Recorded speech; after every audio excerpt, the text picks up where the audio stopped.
हम सब अभी क्लास 10th के चैप्टर नंबर 10 में है लाइट का, लाइट रिफ्लेक्शन एंड रिफ्रैक्शन। तो सबसे पहले हम स्टार्ट करने से पहले लाइट क्या होता है इसके बारे में समझेंगे।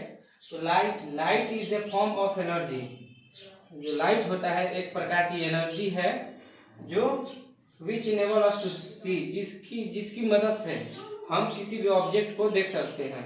किसी भी वस्तु को देखने के लिए हमें लाइट की जरूरत होती है। लाइट एक प्रकार का एनर्जी है, एक प्रकार का ऊर्जा है।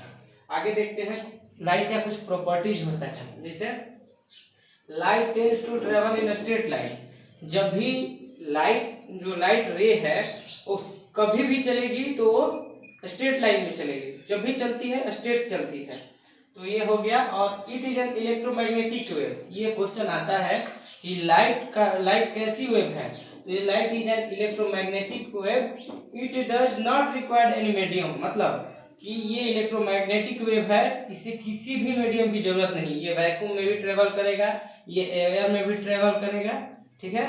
अब आगे देखते हैं लाइट कास्ट शैडो। जो लाइट है वो शैडो का निर्माण करती है। जैसे किसी ऑब्जेक्ट के ऊपर लाइट पड़ेगा तो उससे शैडो बनेगा। ठीक है।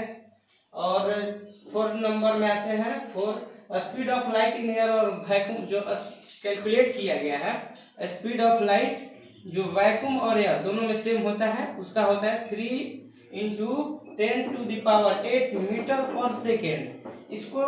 इस चीज को ध्यान रखना है, मीटर पर सेकेंड। 3 × 10⁸ मीटर पर सेकेंड। ये भी क्वेश्चन आपसे ऑब्जेक्टिव टाइप से पूछा जा सकता है। ठीक है। और एक जो सबसे इंपॉर्टेंट प्रॉपर्टीज होती है जिसमें हमें डीपली पढ़ाई करना है, रिफ्लेक्शन एंड रिफ्रैक्शन। तो रिफ्लेक्शन क्या होता है और रिफ्रैक्शन क्या होता है। तो रिफ्लेक्शन जैसे ही लाइट रे अगर किसी भी सरफेस पे पड़ी, जो ऐसा सरफेस जो शाइनी हो, जिससे लाइट रे टकरा के वापस उसी मीडियम में चली जाए, तो उसे लाइट का रिफ्लेक्शन बोलते हैं। लेकिन जैसे ही लाइट रे किसी सरफेस को पार करके एक अदर मीडियम में चली जाए उसे रिफ्रैक्शन बोलते हैं। तो हम आगे अब रिफ्रैक्शन और रिफ्लेक्शन के बारे में पढ़ेंगे। अब लाइट की जो 2 इंपॉर्टेंट फिनोमेना है, रिफ्लेक्शन और रिफ्लेक्शन।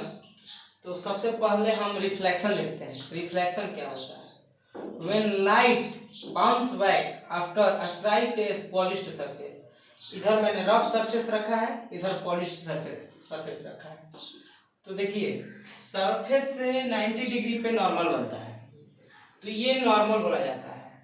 और जब कोई लाइट रे 90 डिग्री के एंगल से सरफेस पे पड़ती है तो वह पुनः वापस रिफ्लेक्टेड उसी पॉइंट से हो जाती है। जैसे मैंने यहाँ से एक रे ड्रॉ कराया 90 डिग्री के एंगल से यहाँ पे, तो जैसे ही इस पॉइंट पे आएगी पुनः इसी रास्ते इसी वे पे वापस आएगी और ये वापस पुनः उधर ही चली जाएगी।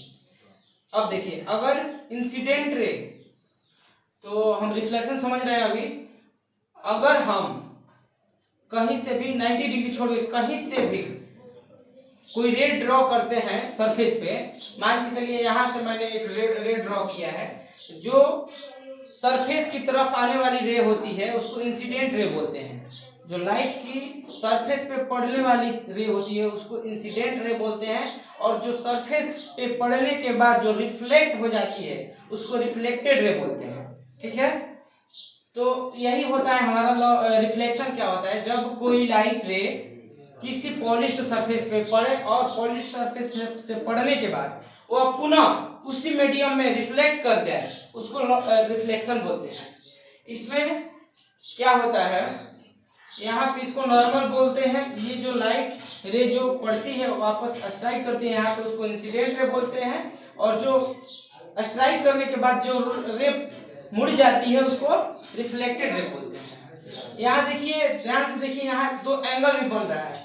जब इंसिडेंट रे नॉर्मल के साथ एंगल ऑफ इंसिडेंस बनाती है और रिफ्लेक्टेड रे नॉर्मल के साथ रिफ्लेक्शन एंगल ऑफ रिफ्लेक्शन बनाती है।